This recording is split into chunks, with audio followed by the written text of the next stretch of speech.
Okay, I'm Dr. Walter Unger. I'm a clinical professor at Mount Sinai School of Medicine.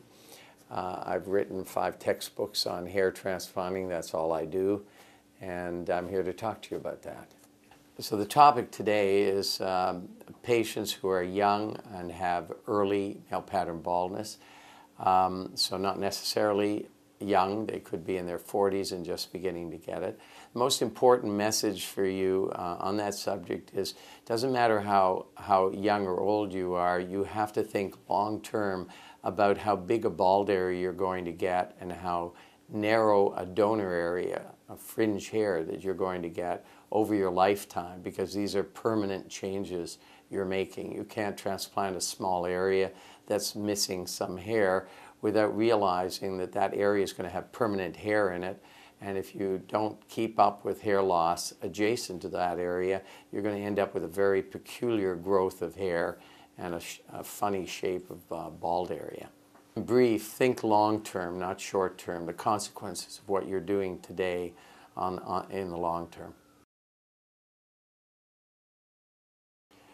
Obviously, the best candidates, both near-term and long-term, are going to have a lot of potential donor area and a relatively small bald area over their lifetime.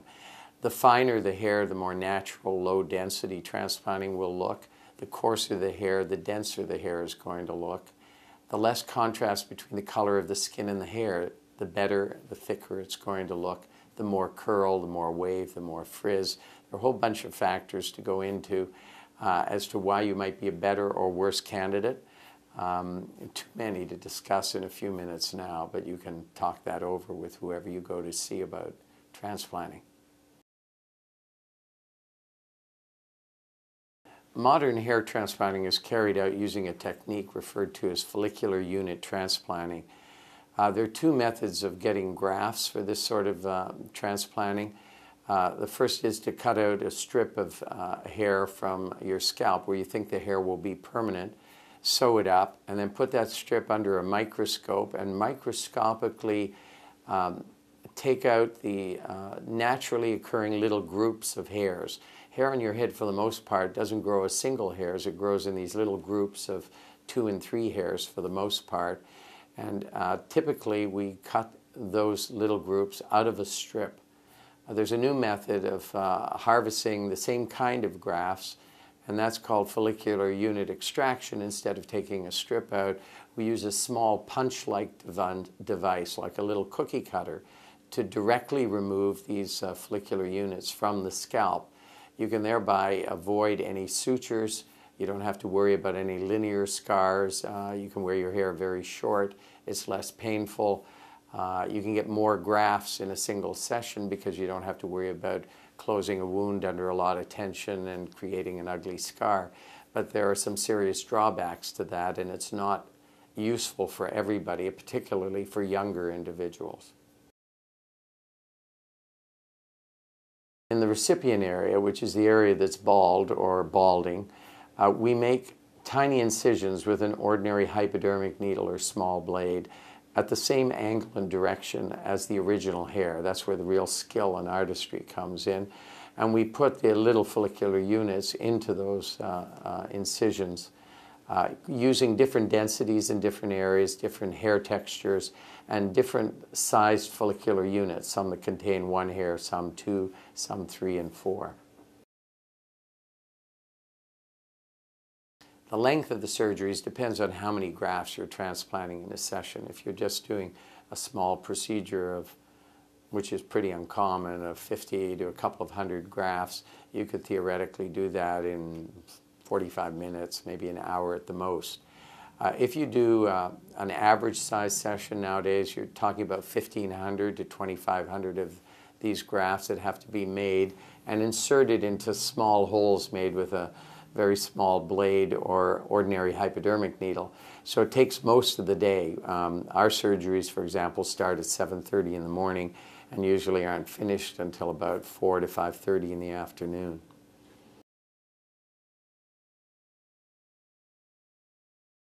The advantage of the new methods of transplanting, follicular unit transplanting, however you get the follicular units, whether by strip or from follicular unit extraction, is that you are inserting naturally occurring groups into the area that's bald and balding. So it can never look unnatural unless the doctor is foolish enough to give you too straight a hairline, too dense a hairline, or too low a hairline.